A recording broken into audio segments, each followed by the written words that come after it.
Do you honestly think fish go into some kind of coma in March and just stop eating? Really? While 90% of anglers are sat at home waiting for May, the other 10% are out there bagging up right now as you're watching this video. Welcome to the channel. Today we're going to completely bust the myth that fish don't bite in early spring. I promise you, by the end of this video, you'll be grabbing your kit, heading to the bank, and putting everyone complaining about the weather to shame. We aren't just talking about fishing today. We're cracking the code for early spring Crucians. Ready for the truth? Let's get stuck in. Let's get one thing straight. March isn't winter, but it's a far cry from summer. It's the ultimate transition period. Beneath the surface, there's a total revolution going on.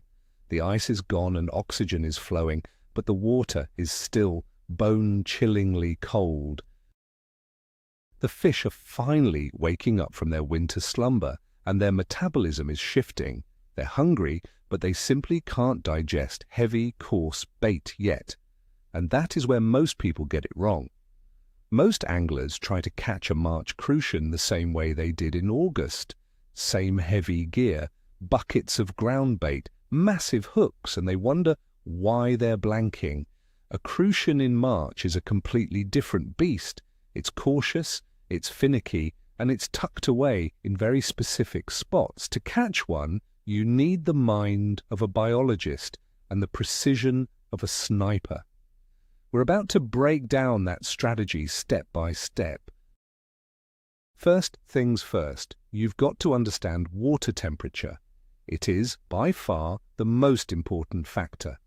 Crucian carp are heat seekers. They aren't going to be chasing your bait in icy water. They're all about conserving energy because every single movement costs them precious calories. So, rule number one, don't go looking for active fish all over the lake. Look for the warm spots. Even a half-degree difference is a total game changer. Where does the water warm up fastest? In the shallows, especially anywhere the lake bed is dark. Dark silt or clay absorbs the sun's rays and acts just like a radiator. If the sun is shining, head for the north bank. Why? Because a southerly wind will blow right into your face, pushing the warm surface water directly to your feet. It's simple physics. Look for sheltered bays, no more than a meter deep. That's where the Crucians head to bask in the afternoon. Forget the deep holes. It's cold and dark down there right now. All the action is in the shallows. Next, let's talk about oxygen. After temperature, it's the most vital factor to consider. Over the winter, fish often struggle for air, but now the fresh meltwater is pumping life back into the water. Look for spots where streams flow in, where snow is melting off the fields, or where you see openings in the ice. Crucian carp are instinctively drawn to those fresh currents, but there's a catch. Meltwater is often murky, and these fish hate getting their gills clogged with silt. That's why the sweet spot is always the boundary where the muddy water meets the clear. Try to position yourself so you can cast right onto that line. The murky water carries a feast of food washed off the banks, worms, larvae, and seeds, while the clear water provides the comfort they need. If you find a small stream like this feeding into a bay, you've hit the jackpot. The whole shoal will be gathered there and they'll be hungry. Let's talk tackle. First things first, get those heavy summer rods back in the garage. Crucians in March are incredibly shy biters. They don't just grab the bait, they mouth it gently. If they feel even a hint of resistance, they'll spit it out in a heartbeat. Your rig needs to be delicate, precision-engineered like a surgical tool. Now the line, forget 0.18 or 0.20, your main line should be 0.12 at the very most. For your hook link, you're looking at 0.08 or even 0.06. I know, it's like a cobweb. It's a nightmare to work with, but in that crystal clear spring water, A thick line sticks out like a sore thumb. The fish will spot it instantly and they'll see the bait falling unnaturally. A fine line doesn't catch the wind. It lets the bait flutter down perfectly and naturally. That is absolutely critical. Your float. It's essentially your eyes on the water. When it comes to finesse, light floats are everything. Stick to 1 gram, maybe 1.5 grams, 2 grams at the very most. If the wind picks up, go for a float with a thin antenna. That way, you'll spot even the most tentative knock. Your shotting has to be perfect. You want that float to dip at the slightest touch. Don't just clump one big weight right by the hook. Instead, spread your shot out down the line in a shirt button style. Your smallest shot, the dropper, should sit about 2 inches from the hook. When a Crucian picks up the bait, he shouldn't feel a thing. If he detects any weight or resistance, he'll spit it out instantly. Your goal is to deceive his senses. You want that bait to feel completely weightless. It's a game of cat and mouse, and you've got to be the clever one. Now let's talk about hooks. This is a real sticking point for a lot of anglers. I often see people using a size 10 and threading on a massive bunch of worms, but in March, that simply doesn't work. Crucians have small mouths and they're feeding on tiny particles. You really need to be using a size 16 or even an 18. I know they look microscopic, but they have to be fine wire and incredibly sharp. Fine wire is crucial because it won't damage your bloodworm. You want those larvae to stay alive and wriggling on the hook. If the bloodworm has burst and is just hanging there like a wet rag, forget it. You won't get a bite. A smaller hook is much easier for the fish to suck in. They barely even notice it's there. And don't be afraid of losing fish. Modern micro hooks have an incredible hold, provided you let the rod's flexibility and a smooth reel drag do the work for you. Bait. So, what's on the menu? In March, Crucian carp are looking for protein. They're gearing up for the spawn and need to build up their strength. Forget about bread, paste, corn, or pellets for now. Save those for May. At this time of year, bloodworm is king. It's their natural food, found right there in the silt. The carp know the taste and the smell inside out. Just hook 1 or 2 at a time. Don't go overboard with a massive bunch. Hook them through the head so they stay lively and keep wriggling. That movement is exactly what triggers a strike. If you can't get hold of bloodworms, maggots are a solid alternative. But don't use the big ones. Go for small pinkies or pick the tiniest maggot from the tub. In cold water, a red maggot often outperforms a white one. And don't be afraid to experiment with a cocktail, 1 bloodworm and 1 maggot. It's an absolute classic that rarely fails. Worms, are they worth a go? Absolutely, but there's a bit of a knack to it. See, in March, a whole brandling is usually just too much for a Crucian. They'll end up faffing about with it, tugging at the tail, and eventually losing interest. If you're going with worms, use small sections instead. Snip off a piece about 1/2 centimetre long and hook it so the point stays exposed. The scent of a cut worm spreads through the water incredibly fast, drawing fish in from afar. It's a powerful natural attractant. Honestly, worm juice is the best bit of chemistry nature ever came up with. Give this a try when the sport slows down. More often than not, it's that tiny scrap of worm that'll tempt the biggest fish in the swim. Groundbait. This is where 90% of mistakes happen. The golden rule for March is simple. You're there to attract, not to feed. At this time of year, a fish's metabolism is still in low gear. It takes very little for them to get full. If you throw in a kilo of heavy, nutritious bait, the fish will have a couple of mouthfuls and be done for the day. Your mix needs to be lean. The foundation should be soil, either fresh earth from a molehill or a bag of liam from the tackle shop. Mix your ground bait with the soil at a ratio of 1 to 3 or even 1 to 5. The soil creates an enticing cloud and carries the scent, but it offers zero nutritional value. It keeps the fish rooting around the swim for hours, searching for those tiny particles without ever getting bloated.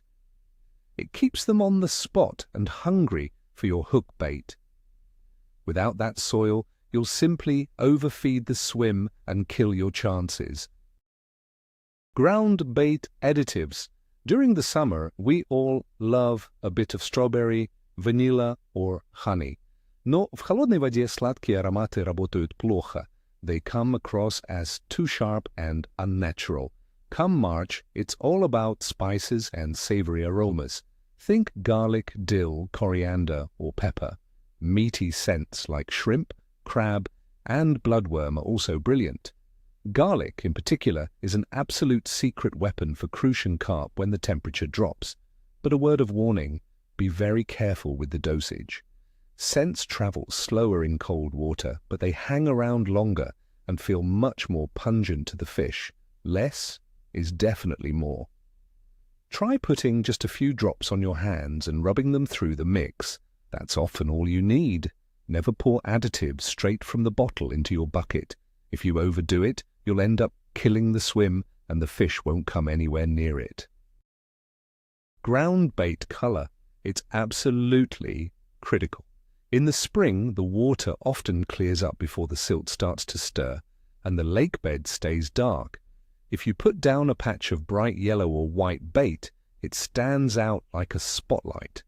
Small fish are terrified of sitting on a light patch because they know predators like pike and perch can spot them easily. Even Crucian carp will be wary. Your mix needs to be black or dark brown. Use a dedicated bait dye or simply add plenty of dark soil. The goal is for the bait to blend perfectly into the bottom. You want the fish to find it by scent, not by sight.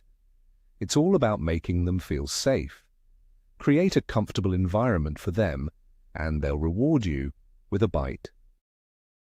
Feeding tactics. Forget about heavy initial baiting. Ditch those 10 orange-sized balls. All that splashing will just spook the fish. In March, you need a much softer touch. Try throwing in a single ball the size of a walnut, or use a small cage feeder if you're on the tip. You want to keep the noise to an absolute minimum. Fish are twitchy this time of year. One loud splash and the whole shoal will back off 5 yards. It's far better to drip feed a tiny bit every 20 minutes to keep them interested rather than bombing the swim like an artillery barrage. If you're on the float, you don't even have to ball it in. Just flick out some loose ground bait to create a cloud in the water. That column of attraction will draw the fish in from a distance. Mobility. In the summer, you can settle into your chair, bait up a spot, and wait for the fish to find you. But in March, the fish aren't moving much. If you've been sitting there for half an hour without a single knock, it's time to move. Don't wait for a miracle. It isn't coming. Go and find them. Shift 10 yards down the bank. Change your depth. Try casting towards the snags or over by the reeds. Fish are held up in very specific spots this time of year. You could be just a few feet away from a shoal and not get a sniff. Staying active is the secret to a good day. Travel light, a small stool, the bare essentials, and your rod in hand. Drop a line, test the water, and if there's no action, move on. If you keep hunting, you'll eventually find that shoal of silver. Staying static in March is a guaranteed way to blank. Timing is everything. Forget those 4 in the morning starts, there's really no need.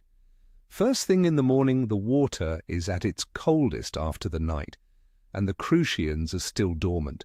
In March, the bite usually doesn't pick up until closer to midday, once the sun has had a chance to warm things up.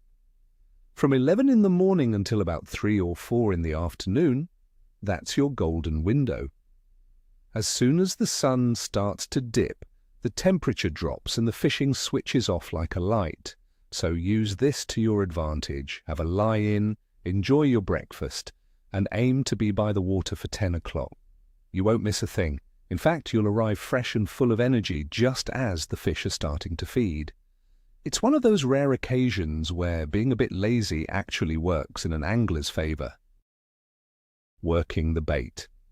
Crucian carp in March love a bit of movement, but you've got to keep it slow. If your float is just sitting there, try to give it some life. Give the rod a tiny nudge, literally just an inch or two.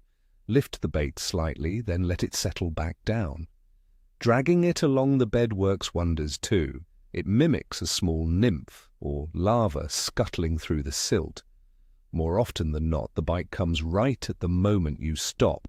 It triggers that instinctive strike. The prey's trying to escape, so they have to grab it. But remember, the movement needs to be fluid, never aggressive. Sharp jerks will only spook them. Think of it like being a puppeteer.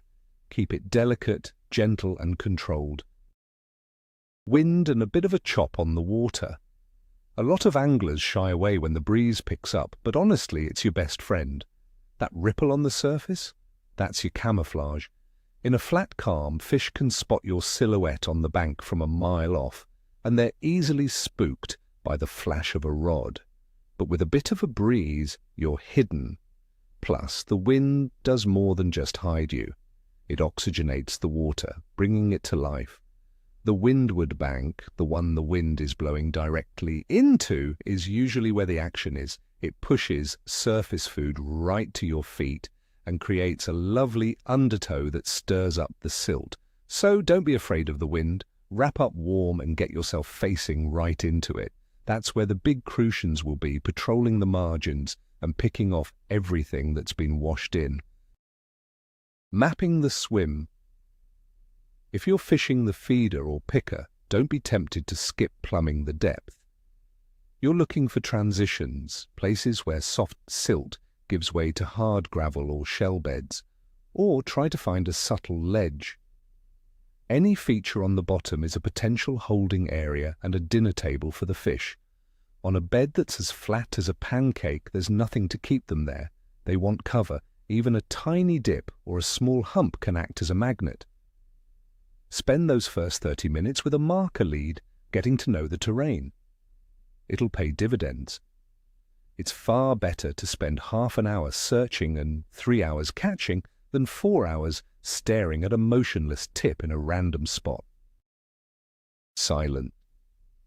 The water is cold and crystal clear, and sound travels through it in an instant. The clatter of a bucket, a loud voice, or heavy footsteps along the bank. The fish hear everything. Crucian carp are naturally wary. If they sense a threat, they won't necessarily swim away. They'll simply stop feeding. They freeze. You must keep quiet. Don't slam car doors. Approach the water's edge with stealth. Try not to let your shadow fall across the float. Real camouflage isn't just about the gear you wear. It's about how you behave. You need to blend into your surroundings, not be a bull in a china shop. The quieter you remain, the closer the fish will come to the bank. Connecting with your bites. In March, indications can be incredibly subtle. The float might only dip a fraction of an inch, drift slightly to the side, or simply sit there unnaturally. Strike at the slightest suspicion. Don't wait for the float to disappear or lay flat. That moment might never come. Crucian often take the bait and just hover. If anything feels wrong, they'll spit it out in a heartbeat. Your reaction must be instant. Use a light, fast-action rod for a sharp, controlled strike. Don't use a heavy-handed sweep that could tear the hook out. A quick, short flick of the wrist is all it takes to set the hook. Fishing is a mental game. Whatever you do, don't give up. March is a real test of your resolve. You can sit there for hours without so much as a knock on the tip, and it's easy to see why so many anglers pack up and head home. But then, out of nowhere, it's like someone flips a switch and the swim just comes alive. March fishing is the ultimate waiting game. You've got to have confidence in your spot and trust your tactics. If you've put in the work, found the right feature, scaled down your tackle and got your baiting spot on, the results will come. The fish are there, you're just waiting for that feeding window to open. Patience is an angler's greatest asset, and at this time of year, it's what separates the best from the rest. And finally, a quick word on safety. If you're heading out onto the ice, you need to be incredibly careful. This time of year, the ice is treacherous. It becomes brittle and honeycombed, and it won't give you a warning creak before it gives way. Never head out alone, and always keep your ice safety spikes within reach. If you're sticking to the bank, watch your footing. Between the constant freezing and thawing, the mud becomes incredibly slick. Trust me, an accidental dip in freezing water is a nightmare you want to avoid. No fish is worth risking your life for. Layer up and make sure you've got your thermals on. When you're warm and comfortable, you'll be more focused and you'll definitely fish better. Stay safe out there, and let's make sure your time on the water is nothing but a pleasure. Right then, guys, you've now got the full game plan. March isn't the time for excuses, it's a time for strategy. Forget the old myths about the fish being dormant. They're out there, and they're waiting. You just need to tweak your tactics. Think fine lines, tiny hooks, natural baits, and dark ground bait mixed with a bit of soil. Most importantly, seek out those warmer pockets of water. That's your winning formula. Put just 3 of these tips into practice on your next session, and I promise you'll see a massive difference in your results. Don't be afraid to experiment. After all, fishing is all about finding that magic key to crack the code. Thanks for sticking around until the end. If you found this video helpful, make sure to subscribe and hit that notification bell so you don't miss the start of the open water season. Dropping a like is the best way to support the channel and really helps me out. Now, I have a question for you. What's the biggest fish you've ever landed in early spring? Let me know in the comments, and let's talk trophies, tight lines, and I'll see you on the bank.